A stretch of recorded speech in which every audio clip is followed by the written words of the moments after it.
Here we are for the last regular season game, and it's probably no better than closing out the regular season than playing a home game against Auburn.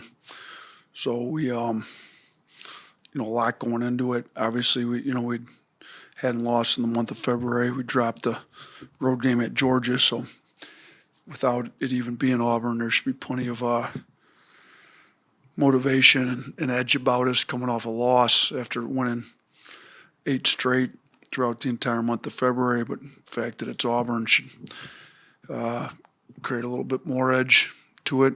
The fact that there's seeding that goes into it. We need SEC tournament seeding, NCAA tournament seeding. There's a lot that goes into this game. And then it's also senior night, and 3 of the best kids I've ever coached as far as leadership, attitude, winning intangibles.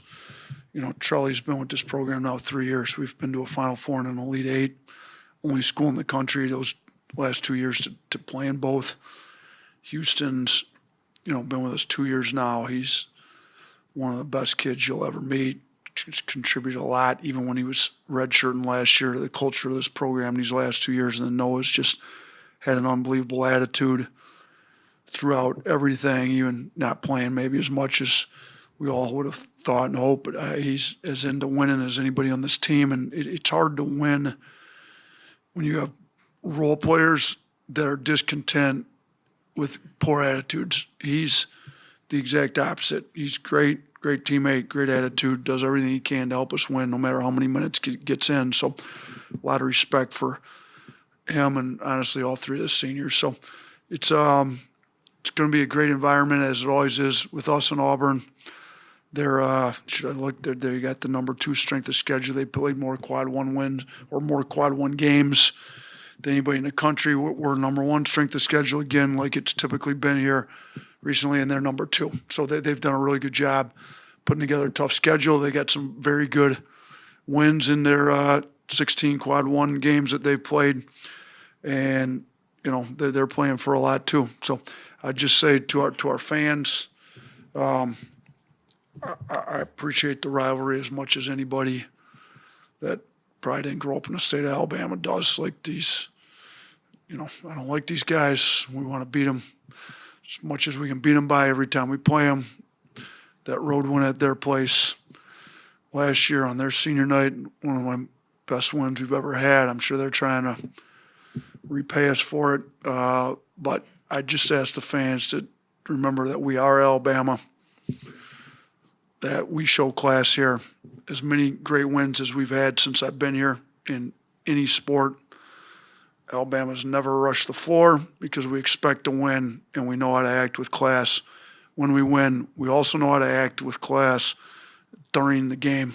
So let's make sure that the cheering, while we despise Auburn, let's be respectful in our chants, cheers, and everything tomorrow in the game. We can be as loud as anybody in the country. We can be the best fans in the country and still be respectful, and that's what I'd expect out of our fans. So, as far as the game itself goes, they played us tight at their place. We were fortunate to get out of there with a win. They drew a bunch of fouls late. We got to do a great job guarding without fouling. Keyshawn Hall is about to break the record for free throws made in a season at Auburn. He does a great job getting fouled. We've emphasized it with our guys. We got to do a really good job guarding him without fouling. Obviously, Pettiford's super talented. We got to guard him. And then they've got a lot of guys capable of going for 20, if you aren't on top of what you're supposed to be doing. And we just had one of those, at Georgia where a guy went for his career high,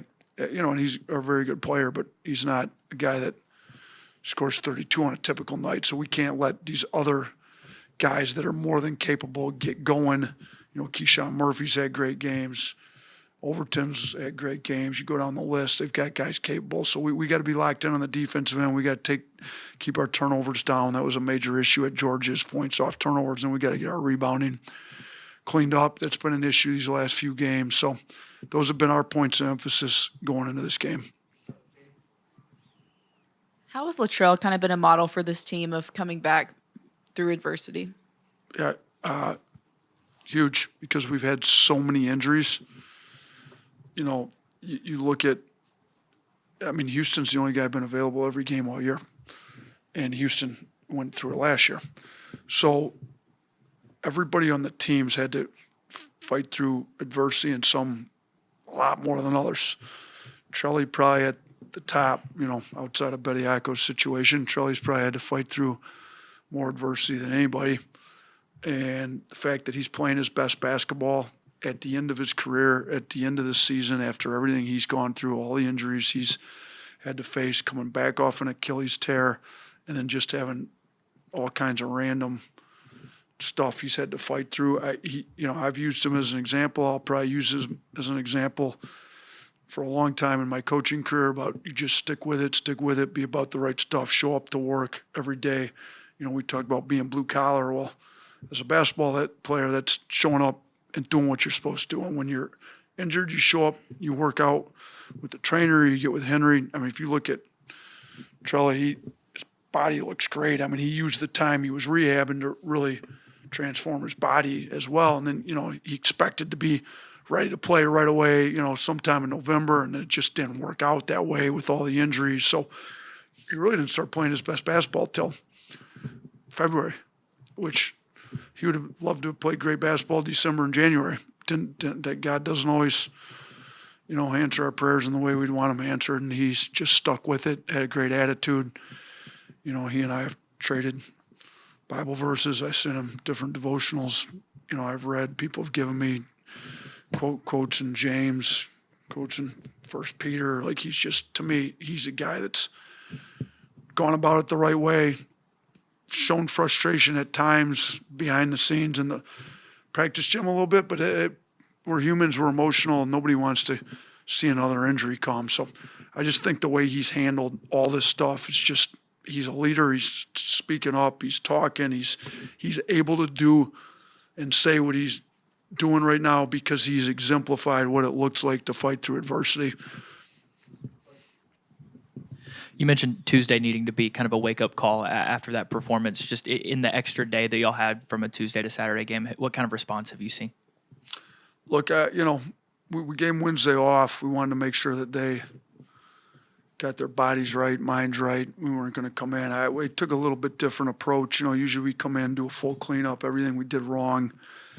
I did a little different this time. I came in Thursday morning after our off day Wednesday and decided to just show, and I'm trying to be positive when I can, but I also, there's constructive criticism you need to have with the guys, and we're very good at that around here when need be. But we took a different approach this time. Let's show them clips of them doing well, what we need to do well moving forward. So we've struggled to rebound. Well, let's show them they're more than capable of rebounding at a high level. Let's go all the way back to, how good was Taylor in that St. John's game?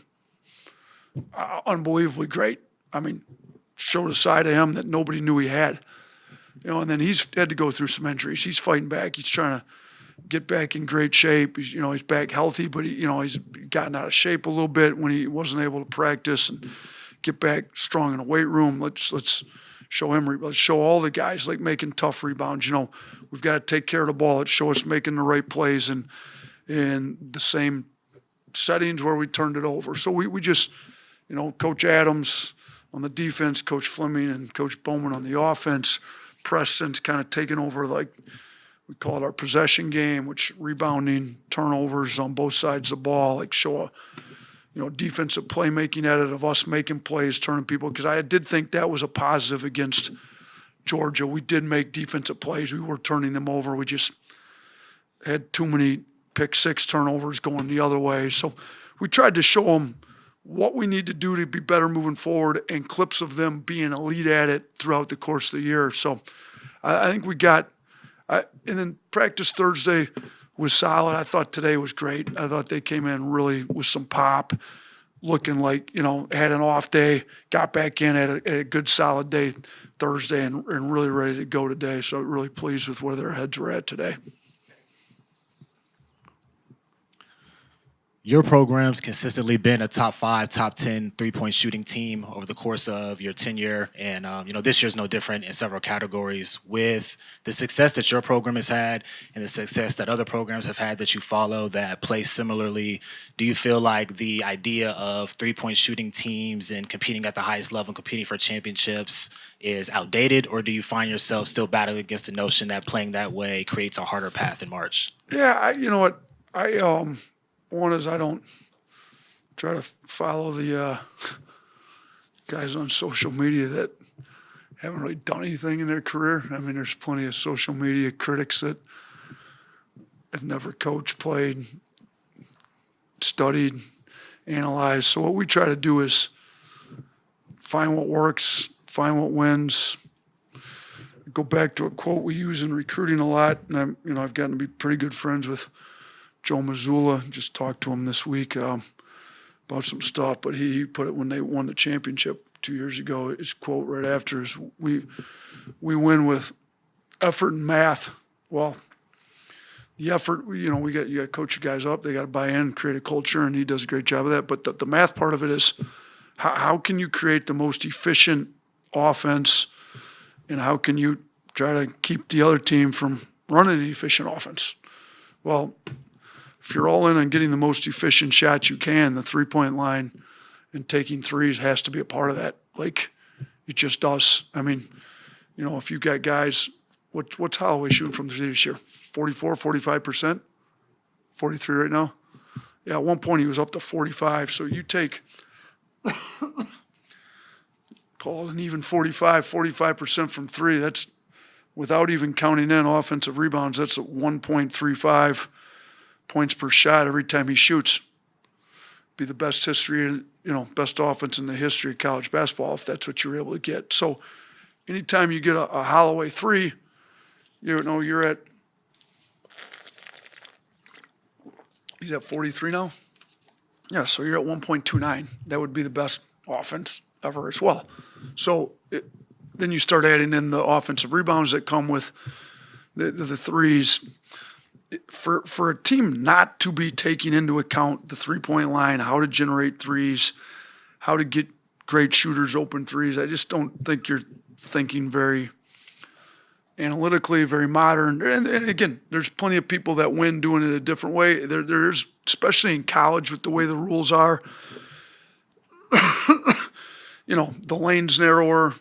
Guys don't really have to get out of the lane. So you can take less efficient shots, if you will, knowing that, because you can kind of load up in the lane a little more and get more offensive rebounds, and guys go all into, just being the best offensive rebounding team they can and not necessarily worry about the efficiency of your first shot offense. Just make sure you get a lot of second shots, and there's something to be said for that, and we need to do a better job generating more second chances with our old boards. But we've really gone in on getting the most efficient first shots we can get, and then also trying to be great at getting second shots and not having turnovers. So I think finding efficient shots is at the top of what we do well. It's at the top of what everybody in the NBA is looking at, how to generate efficient shots. And if you're not thinking about how to get open catch and shoot threes, I don't think you're thinking about creating efficient shots. Now, there's other ways to do it. You can think about turning people over, scoring off turnovers. You can think about getting 45% of your misses by loading the paint up. So there is other ways to win at a high level, but at least here, we've gone all in on trying to also hunt efficient shots as well as some of those other things. I want to take you back to the Georgia game real quick. There was a moment late in the first half where y'all came out of a Georgia timeout and put four guys on the floor. Can you explain what circumstances or confusion led to that? Yeah. We subbed a guy in the timeout for one. I believe it was Amari came in. No, Amari had 4 fouls. So we brought a guy in for Amari. I think I'm remembering this correctly. The sub came in for Amari. Somebody else that was in stepped off the floor, maybe thinking we wanted a defensive group and he wouldn't be included in that, even though he's been playing pretty good defense here lately, and thought he could I thought he could turn somebody over. He just assumed he wasn't on the floor and went to the bench. So Amari went to the bench like he was supposed to because somebody subbed in for him. One of his teammates went to the bench like he was not supposed to do, assuming that we brought a player in to play defense for him, I guess. I don't know. And I guess having 4 out there is better than having 6 out there. But neither one are our deal. You should be having 5 guys on the floor every time you come out there. So, we've got to do a better job communicating, making sure that we're talking through who's on the floor every time. But yeah, what's crazy is I think we forced a timeout with 4 guys on the floor. They almost had the backcourt violation. Yeah, right. Dude, if we can be that good a defensive team with playing 5-on-4, we ought to be a little better 5-on-5 moving forward, I would think. Hey, Coach, Dahad Pettiford has scored at least 20 points in 6 of the last 8 games. What have you made of his progress since the last time you saw him? He's an elite level scorer, and he's been more aggressive. His team needs him to score, and he's out there scoring the ball, and we got to be well aware. I mean, you also got Keyshawn Hall, who's one of the best scorers in the conference, as well as plenty of other guys around them that are capable of scoring. So, I've always had a lot of respect for Pettiford's game, scoring ability. We've got a lot of really good scoring guards in this league. Shoot, everybody witnessed Acuff dropping 49 here. So we're fully aware that if you're not locked into guarding very talented guards, they're capable of going in for a lot of points. We just gave up a career high 32 to not necessarily a point guard like Acuff and Pettiford, but catching's still big guard, if you will. So yeah, we've got to be locked into what Pettiford's capable of doing. Stephen Pearl mentioned that he was going to wear a blazer Saturday after a player asked him to, and he tossed around the idea of the Battle of the Blazers. So what do you think of that? I think he looked great in a blazer. I like. I just saw an article on Pat Riley in a suit, and you can go look it up in the Athletic. Pretty good article. So we'll see if he actually wears it. I didn't know he was considering that. Didn't hear that. So yeah, he looked great. Tell him put the orange blazer on like his dad used to wear at Tennessee. Maybe his dad still got one he can borrow from his Tennessee days. Yeah, just what's the biggest key for this game that will translate to success in the SEC tournament? Yeah, I think it's our intensity and focus on the details that it takes to be a great defensive team. We've proven to be one of the best offensive teams. We've been top 5 in offensive efficiency, adjusted efficiency every year the last 3 years.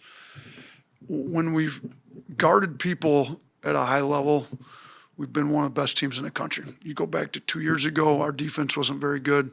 Most of the year, we still got some decent wins, but we weren't consistently great. And then we decided to guard people at a high level for a few weeks and made a Final Four run. We are better defensive team this year than we were then, but we are not where we would need to be to make a run in the SEC tournament or in the NCAA tournament. So we've got to focus in on what it takes to be great on defense and really lock into that on every single possession for 40 minutes. Because if we do that, we can score the ball as good as any team in the country can score it. You cannot make runs in March relying on one side of the ball to be great. You got to have both sides of the ball great. So we would just be an elite on the defensive end with the focus. And I've told our guys, we have who we have. Bediako's not getting made eligible here. We don't, we're a little thin in the front court with some injuries, Keaton, Collins, we expected Collins to be able to play. They're out. None of those guys are playing. We've got who we've got. Maybe we're not going to out-rebound teams by 20. We've got to do a better job, tightening up the rebounding gap. Maybe we even lose the rebounding battle by a few. We can't continue to lose it by 17 and 10 like we've just done these last 2 games and expect to be able to continue to win at a high level. So, but we've got who we've got. We've got to lean into who we've got, and what we can be is an elite perimeter defensive team that doesn't get beat, that can make more defensive plays, that can turn people over a little more, and and we've got to buy into what we've got and how we can be great in what we've got. And if we do that, we got a chance to make a run. And I like where our team's head's at, and I think we'll be better that way. But yeah, we've got to be a great defensive team here in March.